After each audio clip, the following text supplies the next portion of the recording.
kayu mencemberau, bau kolonial, bau keserakahan, bau dendam dan pembalasan.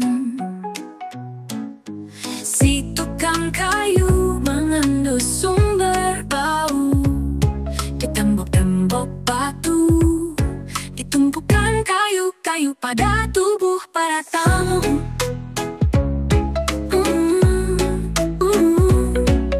Si tukang kayu mengendus sumber bau di tembok-tembok batu. Usai bertemu Sri Paus Fransiskus, Presiden Joko Widodo pulang ke Bogor menggunakan mobil Toyota Innova Zenith, tapi tetap berplat RI1, tak sebagaimana biasa dengan Mercedes-Benz Guard untuk acara kenegaraan. Mau ketawa, takut nggak bisa nahan, ya sudah ketawa saja. Presiden yang ribet dengan pencitraan. Tapi ya sudahlah, sebentar lagi tanggal 20 Oktober. Kehadiran Sri Paus Fransiskus ini ya kok dilalahnya kebetulan pas anget-angetnya beberapa hal berkait omongan soal moralitas, etika, adab, berkait perilaku elite politik dan elite pemerintahan kita, juga perilaku elite putra-putra elite itu. Dari pembela dirian mereka, para elite ini, mereka hanya bertumpu pada persoalan hukum normatif dan soal-soal prosedural. Ada pula yang membela penggunaan jet pribadi, wajar saja. Banyak yang melakukan karena dia pengusaha, dia punya duit, bisa membayar, tidak memakai APBN atau APBD, hasil jerih payah sendiri. Bahkan DPR sudah menghargai KPK agar tak bikin gonjang-ganjing politik dengan upaya memanggil Kaisang untuk klarifikasi soal penggunaan jet pribadi. Dan KPK yang semula mau mengundang Kaisang terus kemudian diam.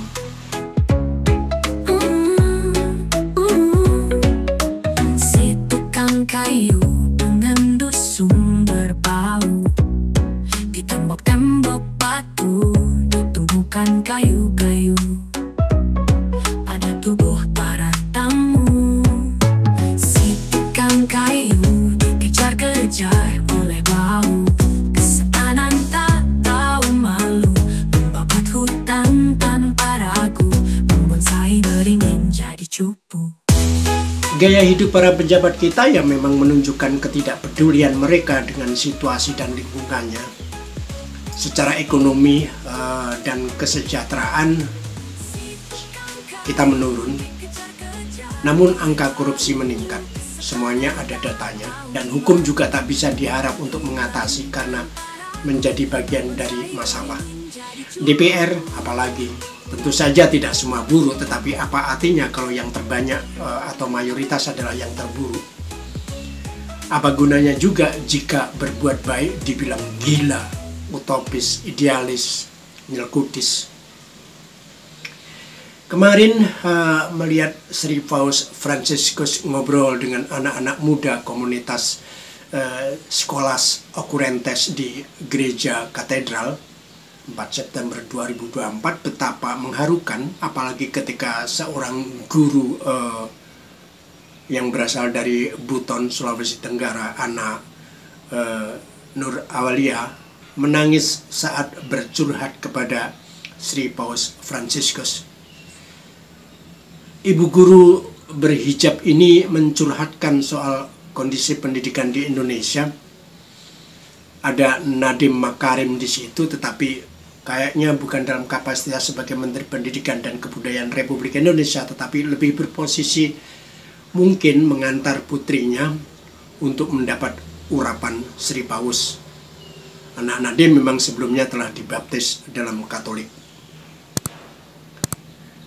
Begitu juga ketika tiba-tiba muncul Luhut Binsar Panjaitan nyelonong untuk sesuatu yang tidak berkait dengan kepentingan langsung anak-anak muda Scholas Occurrentes itu, Hingga ketika LBP minta berkat, Sri Paus mengatakan bahwa berkat adalah kata-kata baik untuk kebaikan. Dan acara pun diakhiri dengan berdoa yang dipimpin Sri Paus sendiri.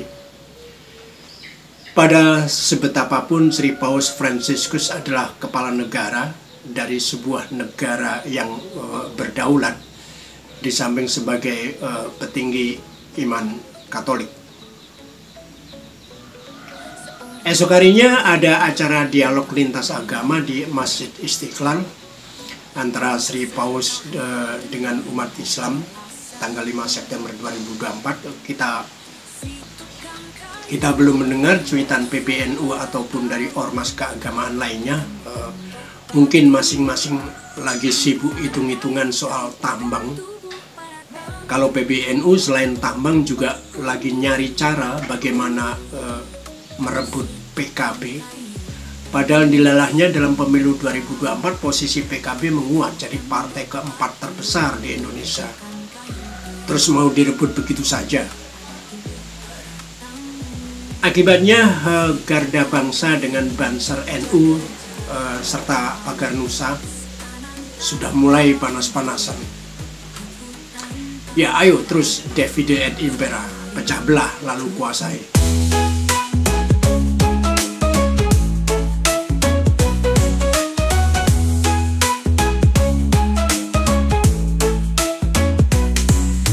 Si tukang kayu dikejar-kejar oleh bau kesetanan, tak tahu malu, membabat hutan tanpa ragu, membonsai beringin jadi cupu.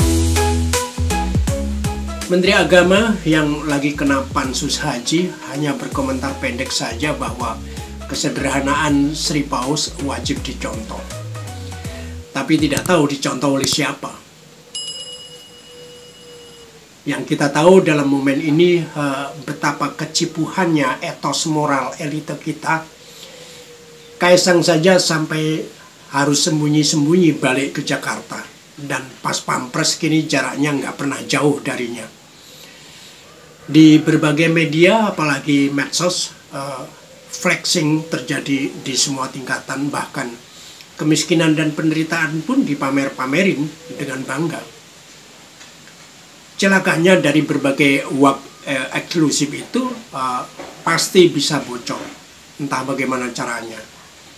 Contohnya botol hibiki di kamar hotel di mana Bahlil Lahadalia lagi santai. Juga termasuk jet pribadi maupun sekerat roti harga ratusan ribu. Saya sih tidak mau menyalahkan dan menggugat mereka yang suka flexing dan ngotot membela diri bahwa itu adalah duit-duitnya sendiri, nyari-nyari sendiri, kerja keras dan sebagainya, bukan dari APBD. Tapi Mbok Iyao punya kepekaan sosial, kepedulian sosial, keprihatinan sosial, pembelaan sosial. Itu saja. Di Indonesia yang katanya sangat maju, tetapi di antara yang bisa berpendapatan 100 juta rupiah dalam 1 jam, ada juga yang kerja 16 jam untuk bisa mendapatkan 50.000 rupiah saja. Kata Sri Paus Fransiskus, mereka yang tak peduli itu seperti seorang yang menderita skizofrenia. Si tukang kayu mengendus sumber bau di tembok-tembok batu, ditumpukan kayu-kayu pada tubuh para tamu.